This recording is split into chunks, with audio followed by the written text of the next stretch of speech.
Morning, Tim. Here we are, Super100MPH YouTube channel, heading out to Eastern Creek for the Australian Muscle Car Masters again.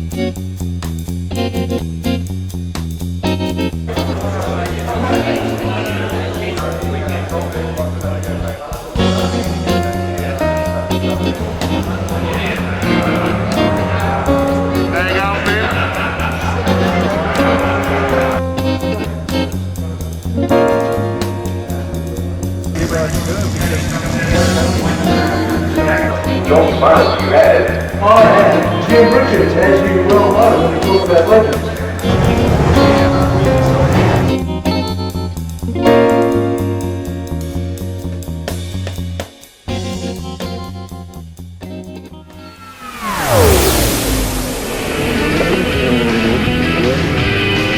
Just about set to go, round 6, the Shell Ultra Australian Touring Car Championship. This is the way they shape up. Dick Johnson qualifies on pole position in record time 1:14.1, and sharing the front row with him, Larry Perkins in the Commodore and Jim Richards in the BMW. Second row, Peter Brock and Andrew Medicki, followed by George Fury. Then we've got Garry Scott in the second of the Mobile Commodores, followed by Glenn Seaton and the New Zealander Kent Bagent. Then Tony Longhurst in the BMW, Colin Bond in the Alfa Romeo, and Greg Hansford in the second of the Shell Ultra Ford Sierra Cosworths. This is going to be a real clash. A Ford Sierra, a Holden Commodore, a BMW on the front row.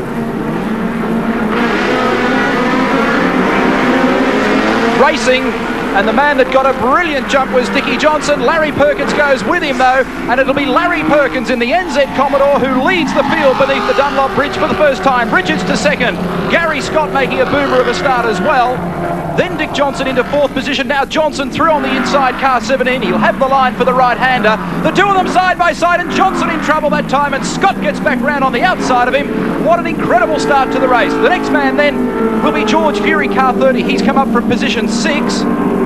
And Peter Brock has got the real short back and sides out of all that. Well, Fury and Scott particularly have made brilliant starts in this race. Perkins leading just from Jim Richards, then a gap to Dick Johnson. He's had a few misadventures already, but Scott, brilliant, and so too George Fury. 8 or 9 cars in this bunch on screen at the moment. Look at the jostling back there. Peter Brock and Glenn Seaton, that is, then Tony Longhurst, then Greg Hansford, one of the New Zealanders in the Nissan Skyline. I think it could be Bagent. Colin Bond. Kent Bagent it is, the white Nissan, and Colin Bond following and that. Dick in trouble, Johnson in trouble. Larry Perkins leads as they come down towards the start-finish line area at the end of lap number 1, and it's Jim Richards in hot pursuit.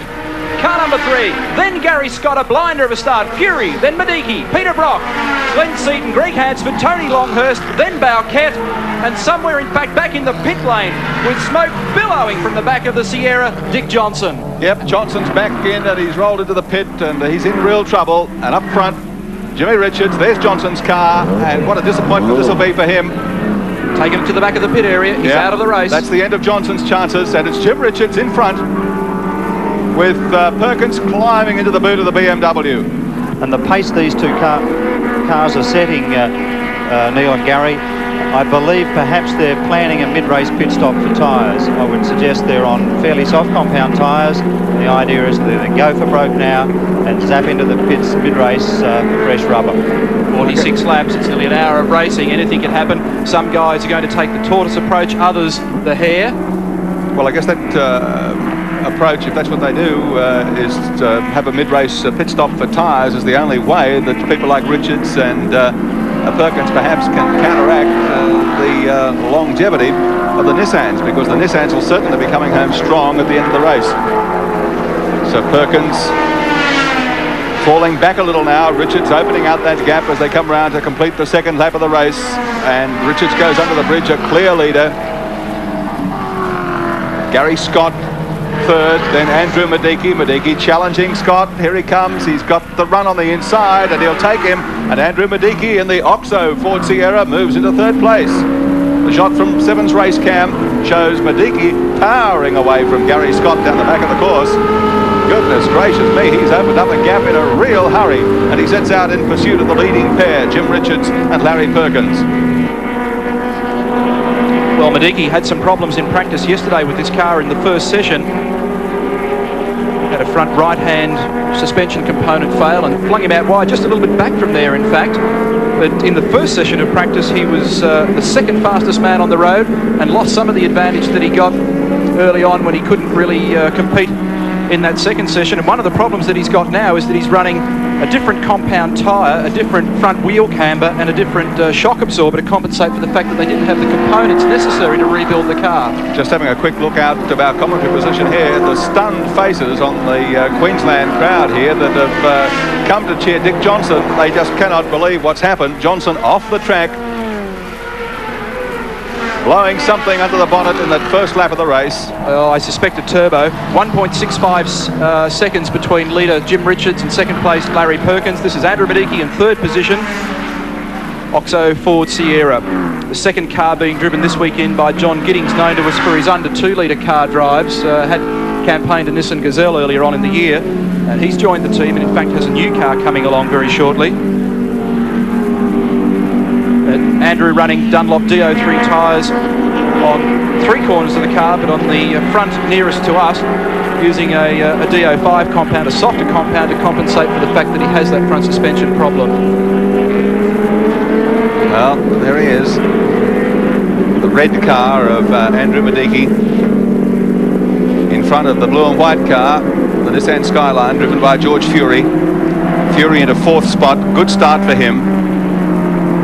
Came off 6th position on the grid, and as you heard him say when speaking to Neil Crompton a little earlier, they were surprised themselves that they were blitzed. They in fact went slower in the final qualifying session yesterday than they had been going, and they were hard put to explain why. But it is 46 laps this race, and they expect to be charging home at the end. Well, if that's the case, Fury is in good position. And I think the other Shell Sierra's got problems too, Wilco. I noticed in the background of that last shot that we had Greg Hansford's car with smoke billowing out of it. Yep. And there's Alf Grant in the Dulux Auto Colour Commodore, car number 23. He's going to the rear of the pits by the look of it as well. There's problems all over the circuit. George Fury, car number 30, being pursued by former teammate Garry Scott. Colin Bond's Caltex Alpha, car number 75, we believe, has also gone to the rear of the pit area after having extensive work done on it during the week. New intercooler and some revised engine management components to make that car quicker. That's not working for them today. We might have to turn around and look out the other window in a minute, because all the action is going to be down in the back of the pits. Fury in pursuit of Andrew Medicki. This is 3rd and 4th.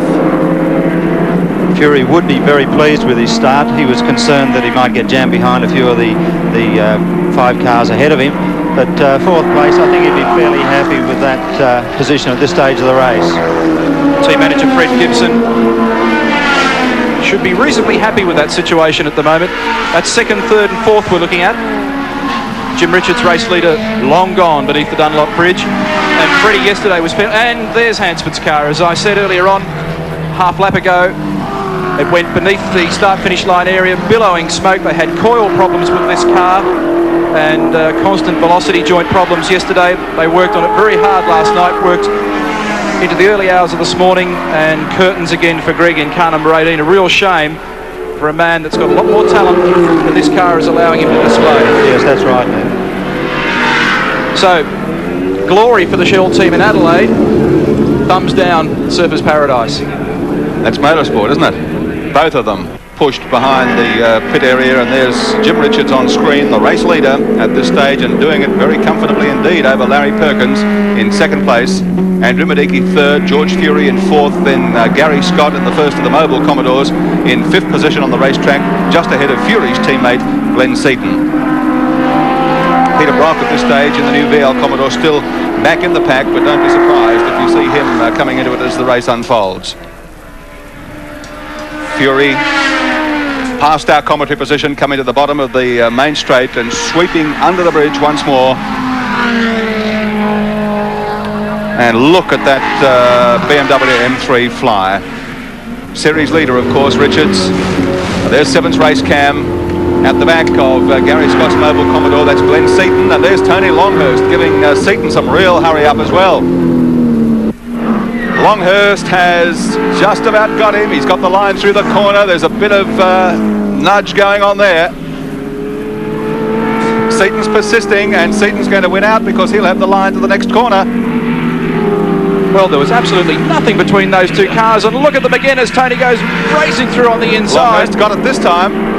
And Glenn gives him a tap just today, but he's not particularly happy about that one. By gee, the racing between this pair is fierce indeed. So it's 6th position now. Tony Longhurst rather, getting by Glenn Seaton. Garry Scott just up ahead of them, and look at Ken Bagent right on the hammer of Glenn Seaton now.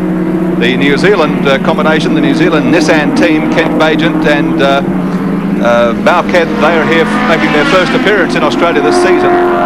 Looking forward to the longer distance races to come towards the end of the season, of course. Well, the interesting thing here is that this race was going to be run, they reckon, somewhere around about the high 1:16 mark, Wilco, and I'm looking forward to getting the watch on race leader Jim Richards to see whether in fact he's done what Peter suggested and gone for a very soft combination to make a break, and perhaps the same here for Tony Longhurst, and they may well make a pit stop before the 46 laps are out. Shot from race cam, Garry Scott's car. By gee, hasn't he made some improvement from position 7 on the grid alongside his former Nissan teammates. And he's got Longhurst all over the back of him at the moment. This is the race for 5th and 6th, and Longhurst closes up very rapidly as they come through the corners there. Straight line power, of course, in favour of the VK Commodore. Now here's Longhurst having another go, coming up to Kelly Springfield on race cam. You've got the action. Look at Longhurst. Scott can see him too. He knows he's there. He can do nothing about it. Longhurst's got the line. Scott's got the power, but it won't do him any good through the corner. Longhurst takes him, and Longhurst moves to 5th. Well, that was an excellent manoeuvre from Longhurst. So what a blinder of a start in the opening laps of this Touring Car Championship round from Surfers Paradise. And the situation, Jim Richards leading from Larry Perkins, and in 3rd place in the Ford Sierra, Andrew Medicki. Just completed 9 laps now on the 10th lap of this 46-lap event. Round 6, the Shell Ultra Australian Touring Car Championship. We're watching the battle for 2nd and 3rd, and Andrew Medicki is in 2nd place, ahead of Larry Perkins. They are 6 seconds behind race leader Jim Richards at this stage. Well, some real Good driving, jostling here. isn't it, by Medicki? Is it ever? He was really having a big go before with Larry Perkins, and this little OXO Ford Sierra has been making some great improvements, great progress in the last few race meetings. But the good news is that while you're away on the break now, 7 cameras were keeping an eye on the action. We'll take a look at the way that Andrew Medicki went through on Larry Perkins. It was a brave manoeuvre as they went to the right-hander, left-hander should I say, and look at the way Medicki squeezes through on the inside and got away with it. And that, I might mention, after looking at that great Shell Ultra replay, was after some real elbow-to-elbow stuff in the preceding lap. Medicki, after the problems that he had in qualifying yesterday, really has this car running superbly, much to the envy, I would say, of Dick Johnson at this stage, because both the Dick Johnson Shell Ultra cars are out of the race, he and Greg Hansford. Let's go down now with Peter McKay. Well, with me is a not-so-happy quick-change artist, Dick Johnson. Dick, a wonderful qualifying effort yesterday, but it all went to naught today. Obviously, those Labatt's turbos must have been made in South Vietnam by Mario Zampeglios or something, but it really appears as though there is different standards in turbo wheels, and we obviously got a batch that are pretty ordinary. So both cars went out with turbo problems. Yeah, and like those turbos were brand spanking new 5 minutes before the race. They had not turned a wheel. Okay, with the 2 Shell Sierras now in the pits, who's your tip for the race today? I couldn't care less, to be quite honest, but I'd say Jim's looking half good. As far as I'm concerned, after today's effort, we've blown any chance of championship points. So. Do you believe with the lead that Jim now has that he's got a soft compound tyre on and that he might be contemplating a mid-race pit stop? I doubt it. He'll just loaf around now, not even worry about his tyres. He'll cruise it in. Okay, Dick, commiserations. Boy, oh boy, isn't he down in the mouth? And you can't blame him, because as he pointed out, it's not just today's race that's gone for him. It's the Australian Touring Car Championship Series. Having won the previous round in Adelaide, another victory here today for Dick Johnson would have put him right up there in the points and given him a good chance of taking up the title for a 4th time. He's won it 3 times previously, and that is a bitter disappointment, not only for him but also for his teammate Greg Hansford. The gap that he enjoys over Andrew Medicki at the moment is 7.2 seconds, and that's an even greater gap than he had a couple of laps ago. Well, he's pulled out a second while Dick Johnson was talking. Yeah. He's on the boil. I've got the clock running at the moment on Jim Richards to see exactly what sort of a lap time that he's doing. And it'll be interesting to see who's right at the end of the day. McKay saying maybe a pit stop, Dick saying no. Second place, Mediki. Third place, Larry Perkins. Fourth place, George Fury. Then Garry Scott, followed by Tony Longhurst, Glenn Seaton, and the rest I think can make their own arrangements even at this stage of the race, barring some dramatic turn of events up front. But this is Jim Richards' forte, passing a slower car there down the main straight, complete one more lap. And as I said, the big crowd here still stunned, I think, that hometown hero Dick Johnson is out of the race. It was the last thing they expected after the scintillating effort yesterday to come in 2.3 seconds under the lap record in qualifying. This car this weekend, Garry, has a new inlet manifold on it as part of the, this is a dreadful word, the homologation process that is involved in touring car racing, where changes can be made to the car when the constructor puts through a certain number of Sporting Evolution batches, which they've done apparently in Germany. And with the new inlet manifold, the car has got more top-end power, revs a little freer. Tony Longhurst was saying to me yesterday that he didn't think it was punching out of corners quite as well, but it was really getting stuck into it up the top of the range. And as a result of the bigger inlet manifold, they've also been able to open up the cylinder head intake ports as well, so the car breathing a little bit better than it was in, say, for example, a Tamaroo trim only a couple of weeks ago. And there's Frank Gardner, team manager, should be fairly happy with the situation at the moment. And Beverly Brock in the background, she's probably not too happy about the way the new VL Commodore's going at the moment. Richards down the main straight again, doing it comfortably. Garry Scott made a brilliant start to this race and was up vying for the lead in the early lap or two, much as a result of his great anticipation at the start. Not that I'm not saying he jumped the start, just his great anticipation. He really did get away brilliantly. Has now settled back in the pack behind the leading division, holding down fourth spot, and from there he's in a pretty comfortable situation, I think, to see out the race. Team boss Peter Brock in the new VL Commodore is fairly well behind him. But Garry Scott, he'll be glad to be back behind the wheel. As we've mentioned, this is his first outing since crashing one of the mobile Commodores at Lakeside some weeks back. And here he is in the second mobile dealer team Commodore today, the older VK Commodore, and really moving along pretty well. As you can see from race cam, he's pretty busy behind the wheel there and doing a great job for the team. Talking about teams, I mentioned also the New Zealand team over here making their first appearance in Australia this season. Kent Bagent in car 24, the all-white Nissan. He qualified in 9th spot on the grid and is doing very, very well at the first appearance for these cars. They're going to be a threat as the season moves on, particularly at the hands of somebody as experienced as Kent Bagent from Auckland, 39 years of age, and he's got a great record in New Zealand, former winner of the Touring Car Championship over there and the Benson and Hedges 6-hour race. And of course, international experience includes Spa in 86 and 17th. Don't be fooled by that. That's a pretty good performance. And the way they've been going this weekend, I think these guys are going to be a force to be reckoned with. They're staying out here, or indeed these cars are. They're going to be based at Calder Park for the remainder of the Shell Ultra Australian Touring Car Championship, and then leading up to the endurance races later in the year.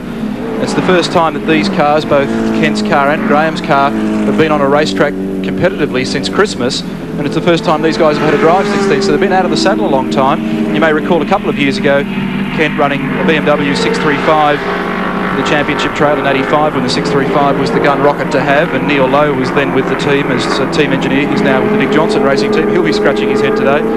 But he came unstuck, I think it was at Parke or Manfield in New Zealand, and had a very, very nasty accident indeed. We thought he'd be out of racing forever, but he's come back, bounced back, and I apparently understand that they're on the verge of signing a major sponsor with this Nissan team from New Zealand, which is good news. Well, he's in 7th place at the moment. Kent Bagent, Graham Barket, his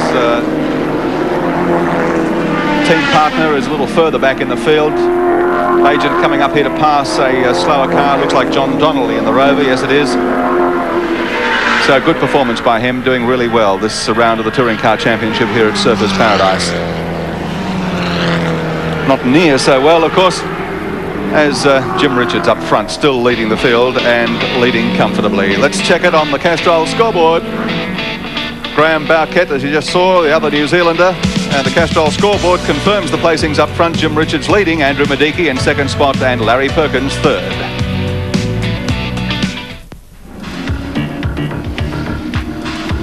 Surfers Paradise Raceway on lap 17 out of 46 in the 6th round of the Shell Ultra Australian Touring Car Championship. Peter Brock being balked there momentarily by John Donnelly in the Rover.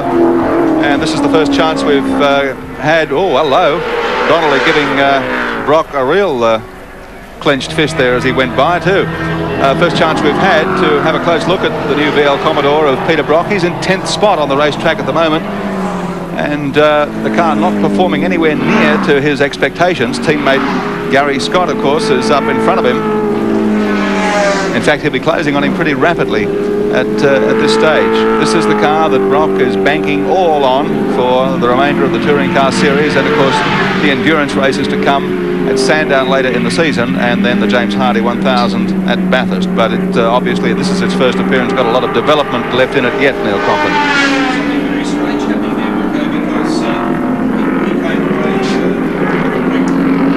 And it's not working.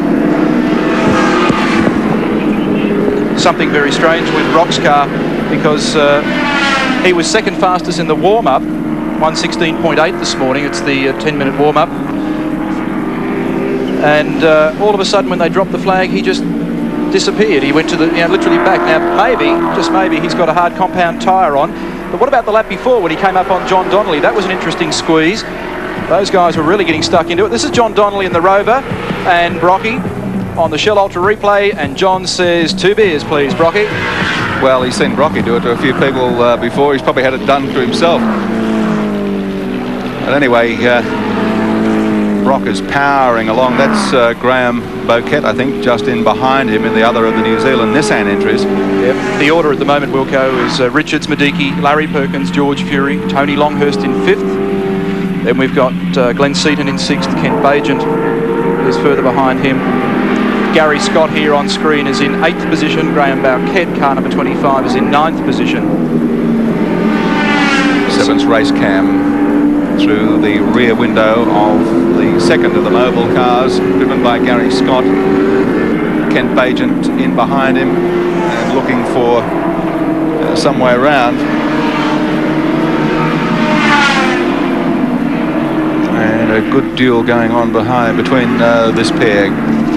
Garry Scott, as I said, carrying the flag for Mobil at the moment in terms of their placings on the track. But up ahead of them, Fury and Longhurst running in 4th and 5th positions on the racetrack, and very, very closely indeed. We saw Longhurst earlier giving the treatment to Garry Scott, and now intent on doing the same thing to George Fury. Fury, of course, second in the Touring Car Championship last year, trailing this time behind his younger teammate Glenn Seaton, who was the early series leader and is still running second.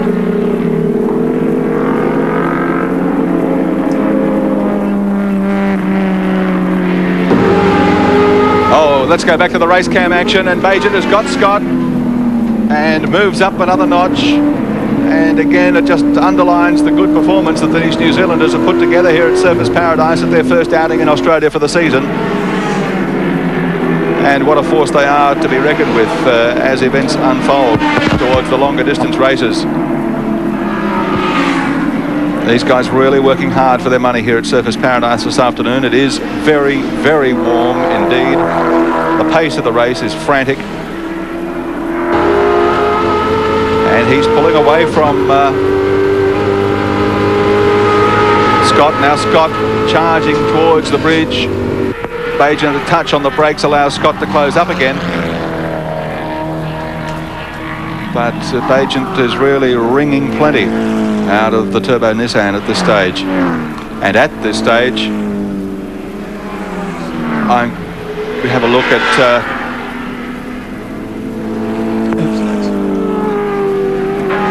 Graham Barket, as we said before, teammate of Kent Bagent, and we've seen him in Australia before, also a former winner of the Touring Car Championship over there in New Zealand, and of course was part of that King's Cup winning team at Spa, the 24-hour race last year, and winner previously of the 3-hour race at Mansfield in New Zealand. So well credentialed and showing his wares to effect here, as Racecam shows you, at Surfers Paradise this afternoon. Those details with the compliments of Nissan Know-How, profiling the Kiwis in today's race. And Barket and Bagent, I think, are going to be a force to be reckoned with very, very shortly as this Touring Car Championship winds down. The gap Jim Richards enjoys over second-placed Andrew Medicki at the moment is 12 seconds. So that is continuing to grow all the time. It was about 6.3 when I first put the clock on it. Then it went out to about 7.5. And whilst we've been looking at car number 25, being driven by Barket with Scotty in hot pursuit, it stretched out to 12 seconds. Half race distance, 23 laps completed out of 46. And they're spread out all over the road like Brown's cows, Wilco. Very glum looking faces just poke in the door here of our commentary position at Surfers Paradise, and is going to join us for some commentary, although we might have to censor a few of the things that he has to say as we go back to the leader and Jim Richards. At this stage we're joined by Dick Johnson. Dick, bad luck. Mate, that's the way it goes. I think we had a couple of licorice turbos this time. Goodness gracious me. This performance of Jim Richards is a real eye-opener. They seem to have found a lot more straight line speed to be able to handle Surfers Paradise the way he is. Well, actually, when you consider that they're now running their new homologated Evolution parts on the vehicles, the performance is what one would expect after what they've done overseas in the last couple of meetings. Lap time through on Jim there, Dick, of a 1:17.22. So the predictions of this race being run in high 16s, early 17s was fairly accurate, although not a lot of pressure on him, so there's no need to drive the backside off the car. No, certainly, and I think Jim, the thing he'd be concentrating on now would be conserving his tyres, because that's the one part of, like every car out there and the BMWs, that the tyres are probably the most important part about the whole thing. As you can see, that Jim is just driving around like the car's on rails. He's not sliding it. He's being very careful the way he puts his foot on the throttle to give it the power. So the car is virtually in a straight line, and he's using every inch of the road. Looks like we've got a scrap developing here for third place between Larry Perkins and Tony Longhurst. Andrew Medicki's reasonably clear of these two guys now, the Oxo Ford Sierra. And not too far behind them, I noted that George Fury was lurking in the 30 Peter Jackson Nissan Skyline, and Longhurst giving Larry Perkins plenty to think about at the moment. Well, he's given quite a few people something to think about here this afternoon. He's asked for no quarter, and he's given none, certainly. He was the fastest driver in this morning's warm-up, a 16.5 from Brock, a 16.8, and qualified down in 10th position, 1:15.2. Dick, I'm sure you've got some recollections of a bit of biffo from young Tony last year as he now squeezes up on the inside of Larry Perkins. I think he might just get away with this manoeuvre. Not much room between them. Larry gives him some racing room, although he'll have the inside run when they make it to the next left-hander, and that's possibly the best place to be. Outsquirts him. V8 Commodore goes back into the lead in terms of this dice. And but the next corner it's all over. Yeah. And Tony pushes him all the way. And it's at about this spot last year, Dick, where you had a little altercation with this lad. Yeah, actually... he's an aggressive bloke, isn't he? Oh, I suppose some of these young fellas get a little that way. Well, he's had another nibble and didn't quite get away with it that time. And all the time, George Fury getting closer and closer to this battle. Actually, George is probably sitting in the box seat here because I think the Nissans would go a little further under tyres than what the BMWs. Tony's driving pretty aggressively and actually probably knocking his tyres around a little bit, where George is just sneaking up inch by inch, and he'll eventually, I'd say, nail Tony down the straight. This is the battle for third place in the race. Perkins, Longhurst, Fury. We're past the half distance. 46 laps, the total race here this afternoon. Andrew Medicki in second place, and up front Jim Richards leads. But this is where the action is. Well, it's 18 seconds between leader Richards and Larry Perkins here in third place, and he's a further 6 seconds down on Medicki in second in the Oxo Sierra. So this battle for third, fourth, fifth is an absolute ripper. And further behind George Fury, Glenn Seaton's now made his way clear into sixth place, so he may join them in the not too distant future. Actually, Larry's driving the race that he actually planned at the beginning of the day, where he said he would just go and conserve his tyres so he can get through to the end, and he's doing a pretty good job of it. Well, outside of Larry Perkins, the Commodores haven't been sighted. Peter Brock hasn't been sighted, and Garry Scott, after a great start, is just slipping further and further back. Yes, I think the tyres that Peter Brock and Garry Scott obviously elected to run are very, very hard compound tyres. You never know what could happen towards the end of this race. If a few of these guys run into trouble with tyres, they could be on them in no time at all, because when tyres go really bad, it's a matter of 4 and 5 seconds a lap difference between good tyres and bad tyres. And the way to cook them up is by doing, or by accidentally doing, what Tony Longhurst may have done that last time through Kelly Springfield over the back part of the course. He literally speedwayed around the whole corner and the car was really sideways. So he'll have to be careful, Dick, I guess, that he doesn't overdrive the car too much, or the advantage that he's probably got over Larry at the moment, even though it's a small one, he might end up losing and drop out of this dice. Well, actually, everyone says it's a very abrasive surface here at Surface Paradise, and there's no pun intended, but the actual reason for the high tyre wear rate here is that every corner is a very high-speed corner, and the tyres are loaded for long periods of time. And there's an awful lot of temperature goes into some of these tyres. I reckon it'll be somewhere around 250, 260 degrees at the end of a corner, which is too hot. By the way, Garry Scott and Peter Brock are now back running 9th and 10th in the race, so it's been a big drop for Garry Scott after mixing it with the leaders in the first couple of laps. Okay, well, you'll notice something's hanging off Tony's car too. He might be another one of his parking lights, maybe. Time through on Jim Richards on the last lap was a 16.65. He's picked the pace up just a little, although he doesn't really need to bother because he's now got a 20-second gap over this bunch. But he's reasonably clear of Mediki, but Andrew doesn't seem to be backing off, so he could be a threat later in the race. Perkins really flying in the BK Commodore. Longhurst just not losing touch with him, but just dropping off by a couple of car lengths. This battle for third goes on as we go down to the pit area to Peter McKay. Well, one of the many drivers with an early mark today in this torrid race is Colin Bond. What's your problem with the Alpha Col? We've actually blown a head gasket, Peter. It's a shame because the car was going extremely well, and we're quite confident of actually running very strong here today. The car was very quick, and we're right behind Peter Brock, and we just looked at the gauge and noticed the temperature gauge was quite hot. A little bit of smoke came from under the bonnet, but I'd say that we're disappointed because at last the car is very competitive. Okay, and in the background here, Peter Brock has come in for a quick pit stop for tyres. But Bondy, who's your money on now? Oh, it's got to be on Jim. I think he's got that much of a lead. He can afford to come in, stop for tyres, and keep going very strong. Colin Bond there with Peter McKay, ever cheerful despite the disappointments. But as Dick mentioned, there was a problem with Longhurst's car. And what is it, Crompton? You're jumping up and down like a flea in a fit there. Jumping up and down because the front right-hand pneumatic air jack is hanging out of Tony Longhurst's BMW. You might notice that if we get a close-up shot of the car. And I also did a couple of springboards as Longhurst goes through on the inside now and gets Larry Perkins. Mate, actually, there's the jack. Actually, Neil, look at him. He's out of control. Larry will pass him here probably. But see, the thing is that maybe he's trying to conserve tyres and just use the jacks instead. Well, he's managed to get away with this manoeuvre. I thought that Perkins might in fact get him down this part of the back straight area, but he didn't.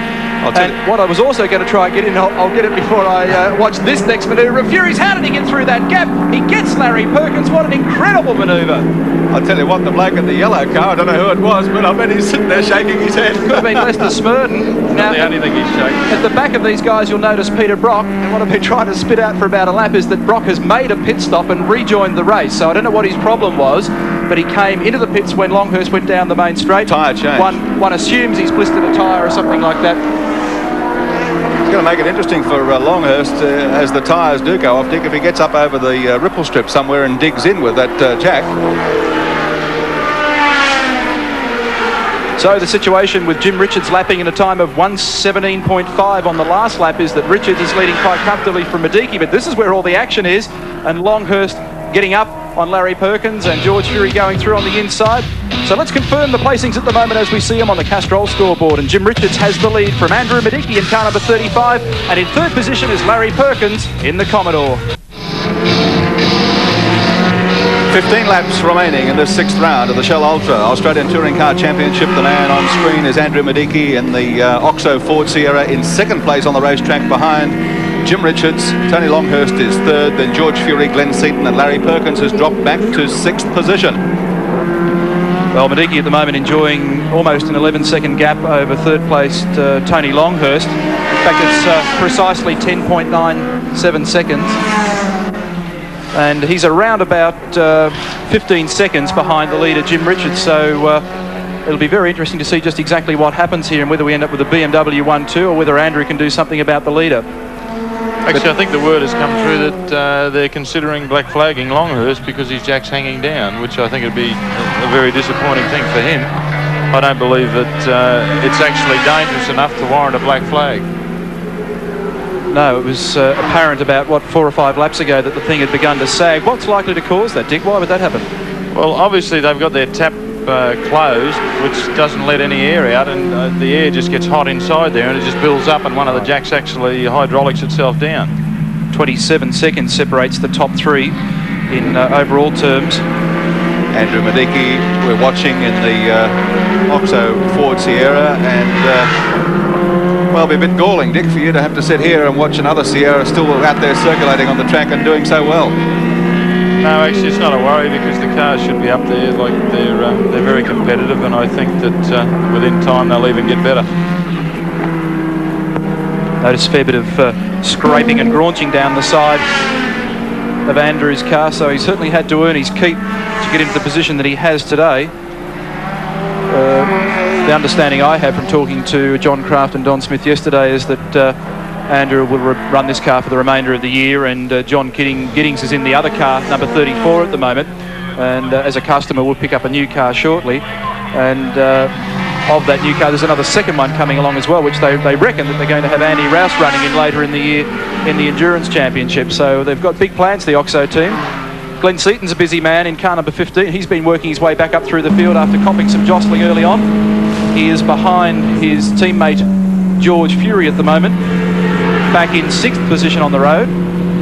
And we were noting yesterday in qualifying just how hard he works at the wheel, Dick. I said to him, what do you reckon you're getting around the under the bridge like and through the sweeper over the back? Does it feel like you just turn in and it's comfortable? He said, yeah.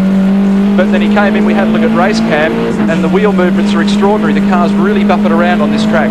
Well, actually, I think that's pretty indicative of a car that's set up reasonably hard, and I don't think it's any different really for most of the vehicles out there that they actually have to work that hard to keep the thing on the road. It's basically just fine-tuning like one would do on a sailing boat, I should imagine. Well, Glenn's chasing at the moment. The man that he's chasing and his team leader is this man, Tony Longhurst, car 4, JPS BMW M3. The smaller BMWs were particularly strong here last year as well, the 3 Series, and they seem to have adapted well in the M Series, the M3 Series.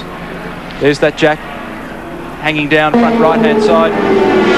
Frank Garden looking at his watch. I wonder whether he's aware of the situation at the moment in the discussion that's taking place beneath our commentary point regarding a possible black flag. By the way, Larry Perkins, after contesting the lead for so many laps, has made a pit stop for tyres, so he's dropped fairly well down the list now. Well, that is a bit of a shake-up, and there's Brad Jones in trouble in the auto colour entry. So the Dulux Starion out of business, car number 16. They've been having some problems getting this car on the pace this weekend. And Brad pulling to the pits. The team now being looked after by George Shepherd, and although they've gone 2 seconds better than they did last year, he's still not on the pace at this stage of the game.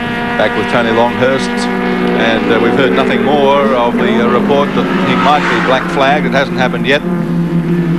One of the things they're running on these JPS cars this weekend for the first time is a newer Pirelli D4 compound, and it's a new series D4 compound that they haven't had before, and they thought, even though was relatively untested, might perhaps suit these conditions better than the D3 that they've been running for a long time. And it would appear as though at this stage they're working quite well. Jim's circulating in about a 17.7, and there's still 17 seconds encompassing the top 3 drivers at the moment. Well, actually, I think Jim's just driving to win, you know, which is the sensible thing to do. Tony certainly has settled down quite a bit, and he's driving the car nice and straight, although we noticed a puff of smoke out of the left-hand front wheel of his car at that point in time. So we'll just wait and see how Tony fares in the tyres. Okay, so Tony Longhurst in third place on the track. The top three at the moment: Jim Richards, BMW, Andrew Medicki, Ford Sierra, and third place held by Tony Longhurst.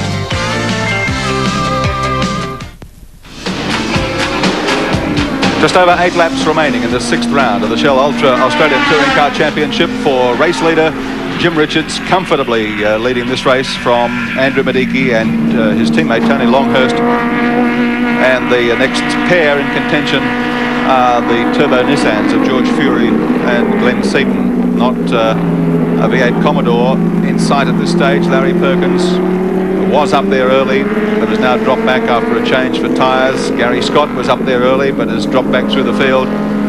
And Peter Brock, never with the leading division, has also been in for tyres, but at this stage has not made any impact on the race. And it's all Jim Richards at the moment, driving superbly, and he knows that all he's got to do is conserve, drive a steady race, hang on to those tyres, and he's all but got this one. Andrew Medicki driving a superb race in second place in the Oxo Sierra, and Tony Longhurst in some danger some laps back of being black flagged.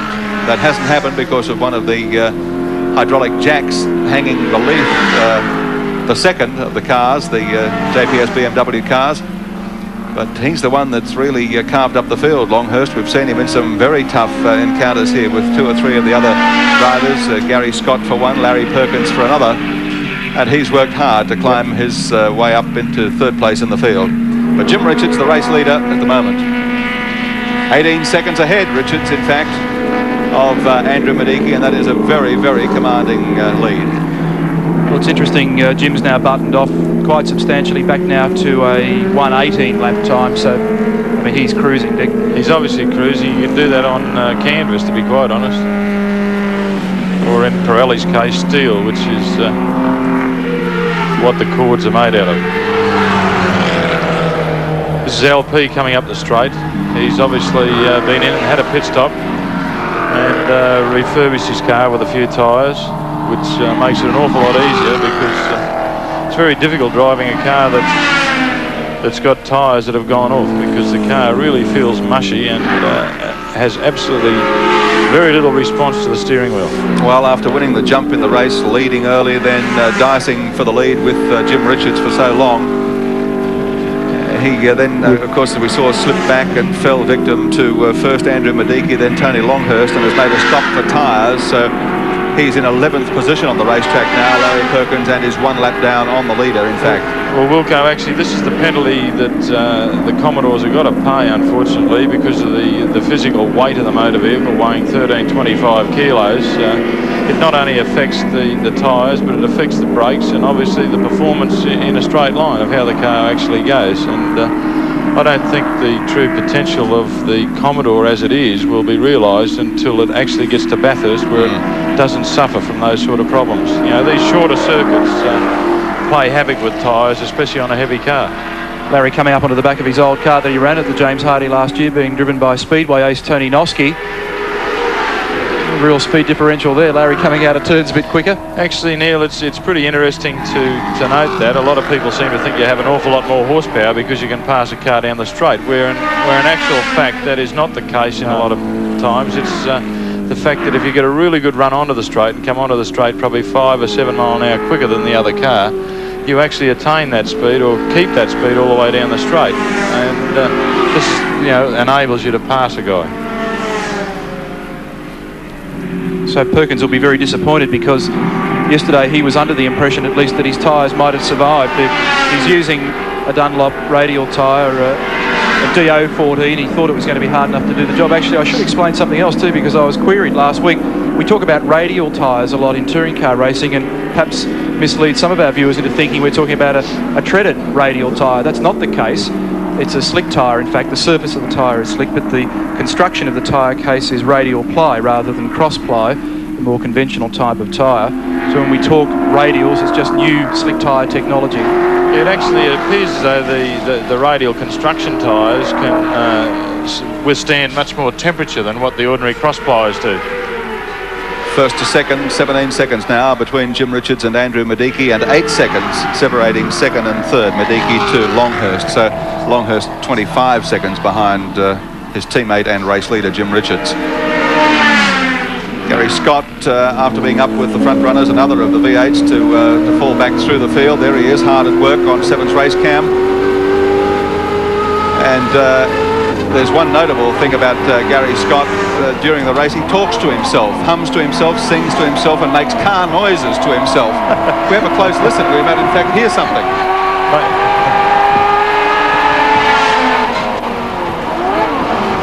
That's probably because he's got a couple of young kids that like pushes the car around the floor every afternoon. There's not too much chatter going on there at the moment. He's got his hands full, that's why. And LP's coming up through the field, about to... just fight Larry off for a moment here. He's trying to get past. I think he must be on new tyres with the grip he's got. He sure is. But he's probably also in consultation with his pit crew as well. Well, actually, Larry's probably come onto the straight quicker while he go past him down the straight. Because Gary's car looks as though it's actually swivelling on the radiator drain plug at the moment. Yep, he's got new tyres, I'd say. Or else he's got a bit more grip than me. I wonder who he's talking to, whether it's us or whether it's the dealer team or whether it's to himself. He's talking to his pit there, I think, without too much doubt. There's George Smith, Martin Watt, a couple of the lads out of the Noble Holden dealer team pit. Well, actually, that's probably puts Larry up in contention, really, with all the other Commodores anyway. I think it's probably... One of the things that this does do is it throws the point score into an interesting situation. Jim Richards would extend his 10-point lead, no doubt, over Glenn Seaton. Yes, Seaton in second place in the series, followed by Larry Perkins and George Fury, with the top two well clear on the point score. Richards with 106 points and Seaton with 96. But Richards is really going to skip right away at the head of the series now, presuming he does hold on to take the checkered flag this afternoon. So there's a total of 22 seconds covering the first three drivers. 13 seconds separates Richards from Mediki with 4 laps to go, and 9 seconds between Mediki and Longhurst. And the information that I've got is that Garry Scott must be talking to himself, because he's taken his race cam earplugs out, so he's got no means of communication with his pit crew or us. So that's all chat amongst himself. Talking to himself. well, I suppose it does get lonely out there sometimes, does it, Dick? I hope he doesn't sleepwalk. And Jim buttoning off even further to an 18.29. No, update on that, 19.66. Actually, obviously, Jim is getting to the point where his tyres are starting to give him a bit of bother, but with a 13-second gap to second place Andrew Mediki, I think Jim would have enough up his sleeve to finish the next 3 laps. Just to give you an idea of exactly who's where in terms of the top 7 at least. Richards is leading, as I just said before, from Mediki, then Tony Longhurst, George Fury in 4th position, Glenn Seaton in 5th position, and then I think the drive of the series so far, considering they haven't been on the trail, from Team Nissan New Zealand, Graham Barket in car number 25. He's behind Seaton, so that's been a very good performance. It certainly has, and they've put an awful lot of time, money and effort into getting the vehicles over here for this weekend, and also for the remaining races in Australia this season anyway.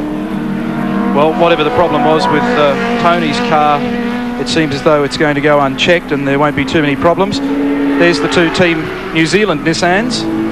As I mentioned before, they are on the verge of hopefully signing a new major sponsor, with Kent Bagent with the left rear bumper looking a bit second-hand. Not only that, the rear quarter panel and tail light area. And it would be good if they can put together the right kind of deal to keep them over here.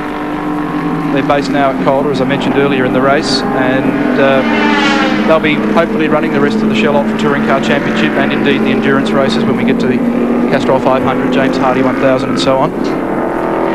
It's an interesting thing about these Nissans, I believe, Neil, that next year they'll they'll be basically different cars to what they are this year. Yeah, they're talking about getting involved with a 6-cylinder car, and depending on the decision made by Howard Marsden, who's now heading up Nissan's International Motorsport Group, they may or may not apply that car to World Championship Group A racing and Australian conditions.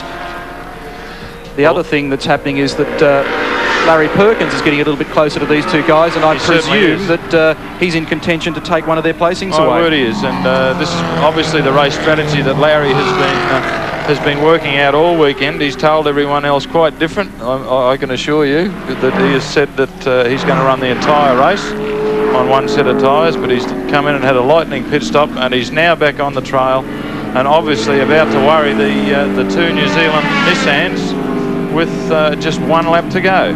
And I think Jim has really got it home and hosed. He's actually on his final lap right now. Yeah, final lap and virtually coasting now, Dick.